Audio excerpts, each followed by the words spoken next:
जो नहीं चाहते कि बेटियां देश पे गौरव करें। देखो यहाँ हरियाणा के ज्यादा लोग मुझे दिख रहे हैं, खाप के सम्मानित लोग भी हैं, हमारे नेतागण भी हैं।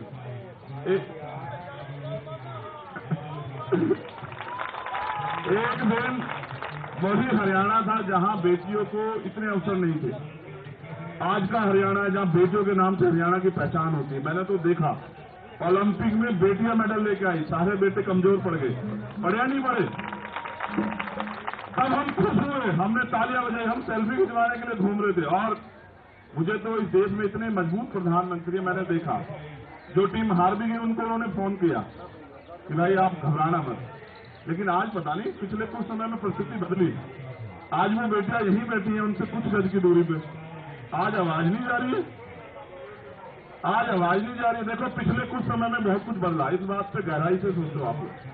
ये आज की लड़ाई नहीं, जब भी कोई लड़ने के लिए आए, चाहे वो किसान हो, नौजवान हो, कोई भी हो, चाहे किसी जाति का और धर्म का अपने अधिकारों के लिए आया, सरकार ने एजेंडा सेट कर दिया तभी। अब बजरंग के साथ एक अच्छी बात यह है, आप ऐसे फोन करो या ये आपको फोन करे तो ये कहेगा सीधा एकदम सुनते ही कहेगा राम राम। अब इसको कैसे आप एजेंडे में सेट करोगे? आप इसको मुसलमान कहोगे, आप इसको खालिस्तानी कहोगे, आप इसको धर्म विद्रोही कहोगे, आप इसको टेररिस्ट हो, क्या कहोगे? यहां सरकार आके फंस जा रही है, वरना सत्य था ये यहां बैठने नहीं देते। ये तुम दमदार लोग हो भाई। अगर यही मुकदमा किसी गरीब आदमी पे हो गया होता ना, उसके परिवार की खाल खींच के घूस भर देती पुलिस। हमने जिंदगी देखी है, यहाँ 20 साल हो गए मैं काम करते हैं। अगर न्याय सबके लिए समान होता, फिर एफआईआर के लिए कोर्ट नहीं जाना पड़ता। देखो ये भी एक सत्य है, जब तक वो फेडरेशन के अध्यक्ष रहेंगे तब तक कुछ भी निष्पक्ष नहीं हो सकता। बिल्कुल ये बिल्कुल सत्य बात है, जब तक वो फेडरेशन के अध्यक्ष है तब तक निष्पक्ष न्याय तो छोड़ दो, न्याय का मात्र होना नहीं, न्याय दिखना भी चाहिए। जब आप उस पद पे बैठे हो तो कहां से न्याय हो जाएगा? और जब आप उस पद की ताकत का दुरुपयोग कर रहे हो तो कहां से न्याय हो जाएगा? मैं तो ये समझ रहा था कि ब्रजभूषण जी अपने आप जो वो इस्तीफा दे देंगे कि भाई पहले निष्पक्ष जांच होने दो। कल से मीडिया ने एक चीज चलाई कि भाई कमेटी की रिपोर्ट भी नहीं पड़ी, वो भी कह रहे हैं कमेटी की रिपोर्ट भी नहीं पड़ी। ओ भैया कमेटी कौन सी है जी? कोई निष्पक्ष कमेटी है? कोई जज साहब उस कमेटी को लीड कर रहे हैं, सरकार के लोग हैं, सरकार के नेता हैं, सरकार से जुड़े लोग हैं। मेरा तो ऐसा मानना है जिनका रोजगार इस सरकार से चल रहा है वो बेचारे क्या निष्पक्ष हो जाएंगे बताओ? अगर कमेटी बनानी है ना तो चीफ जस्टिस साहब बैठे तो हैं, उनके नेतृत्व में बनवा दो, पता लग जाएगा तुम्हें सारी चीज का कैसे जांच होती है। देश के लिए सबसे महत्वपूर्ण बात आज ये है कि देश के जो सुप्रीम कोर्ट के हमारे चीफ जस्टिस हैं उनके वो रीढ़ की हड्डी वाले हैं और यही सरकार के लिए परेशानी है, यही एकमात्र परेशानी है। देखो मैं तो यहाँ मीडिया के लोग बैठे हैं, एक हमारी बहन उधर खड़ी है प्रज्ञा, मैं तो ये कहना चाहता हूँ सुप्रीम कोर्ट के चीफ जस्टिस साहब से भी कि गरीब आदमी सुप्रीम कोर्ट नहीं पहुंच पाता, आपको उसको सरल बनाना चाहिए। 2-3 लाख रुपए नहीं है लोगों के पास कि लोग सुप्रीम कोर्ट आ जाए, जबकि वो न्याय का सबसे बड़ा मंदिर है। अगर कमेटी बनानी है और ब्रजभूषण सिंह जी भी सुनेंगे मुझे तो कमेटी बनवा दीजिए ना चीफ जस्टिस साहब के नेतृत्व में, हम भी मान लें। और हम तो क्या कह रहे हैं, हम तो निष्पक्ष जांच की बात कर रहे हैं ना। निष्पक्ष जांच तब होगी जब ब्रजभूषण जी इस्तीफा दे दें।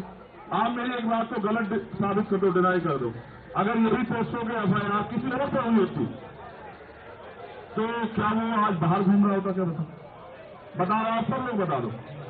अच्छा देखो बोल दो सर। अच्छा देखो एक चीज और सुनो, पिछले कुछ समय से ट्रेंड बदला है।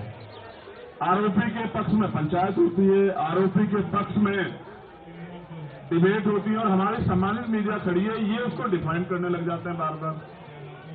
देखो भक्ति से काम नहीं चलेगा, भक्ति तो आशाराम जी की भी बहुत लोग करते थे नहीं करते हैं? बता देखो उदाहरण बता रहा हूं, एक मिनट सुनो, उदाहरण बता रहा हूं आपको। जब तक उन पे कोर्ट का फैसला नहीं आया, जो लोग उनको आराध्य मानते थे उनको पूछते थे, मैं पूछते नहीं पूछते। जब कोर्ट का फैसला आया तभी तो पता लगा ताकतवर है तो क्या अपराध नहीं कर सकता है? क्या धर्म का छोटा उल्ले तो अपराध नहीं कर सकता? कर सकता है। हरियाणा के लोग तो राम रहीम जी के गवाह हैं। बताओ, आप इस बात को नोट करो। देखो पैरोल मिलती है, सब कुछ मिलती है, आम आदमी को दिला दो पैरोल। ये क्यों है? ये इसलिए है कि सत्ता पक्ष अपने हिसाब से एजेंडा सेट कर रहा है। देखो, मैंने 2 उदाहरण इसलिए दिए कि जब आसाराम जी पे अगर कोर्ट ने तय कर दिया और फिर कोर्ट ने सजा की, तो जब आसाराम जी, राम रहीम जी के निर्णय में हमें पता लग सकता है कि कोर्ट सही है, तो ब्रजभूषण जी का फैसला भी कोर्ट में छोड़ दीजिए। आप क्यों डिफाइन करने लगे हैं?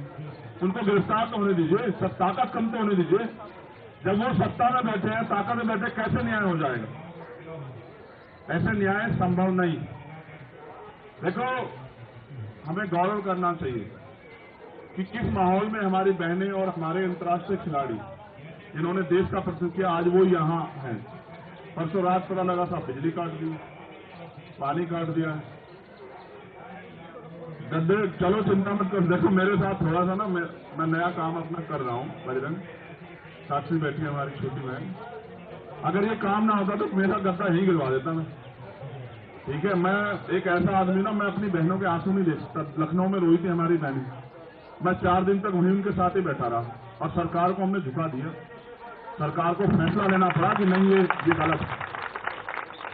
तुम्हारे आंसू देखते हैं ना तो कलेजा छलनी हो जाता है। मेरी बहनों, आंसू मत बहाना। तुम्हारे एक एक आंसू पे लहू का आखिरी कतरा बहा देंगे हम लोग। क्या बात करती है? आंसू मत बहाओ। देखो, न्याय तब होगा जब वो फेडरेशन के अध्यक्ष पद को, अगर नैतिकता होती छोड़ देते, नैतिकता नहीं, वो कोशिश करें कि बच जाएं। अगर अपराध करके बचना चाहोगे तो फिर कैसे चलेगा, कैसे संभव हो पाए?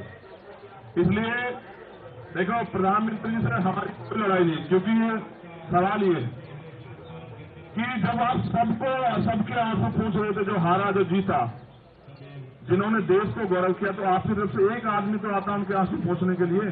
और अगर देखो, मैं ये भी कह रहा हूं स्पष्ट, यहां हमारे सभी भाई मौजूद, जाति, धर्म, पार्टी, सब चीजों से ऊपर उठ के, अगर किसी सरकार के अलावा किसी दूसरी पार्टी के लोगों से अपराधी जुड़ा होता तो सरकार के लोग हिला के रख देते सब कुछ।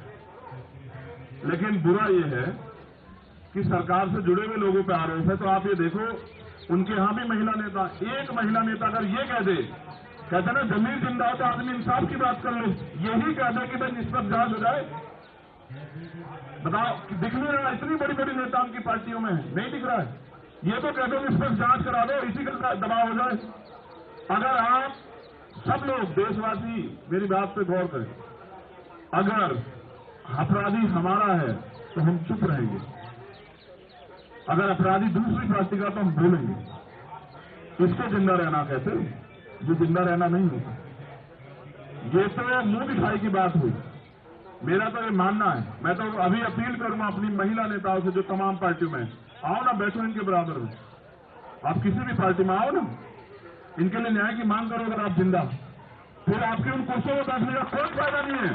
जिन कुर्सियों में बैठ के आप महिला सशक्तिकरण की बात कर रही हैं, महिलाओं को न्याय देने की बात कर रही है, महिला सुरक्षा की बात कर रही है, कौन सी सुरक्षा? जिस देश में अंतर्राष्ट्रीय खिलाड़ी सुरक्षित नहीं है, वो बच्चा सुरक्षित नहीं है जो देश को गौरवान्वित करती है, तो कौन सी सुरक्षा की बात कर रहे हैं?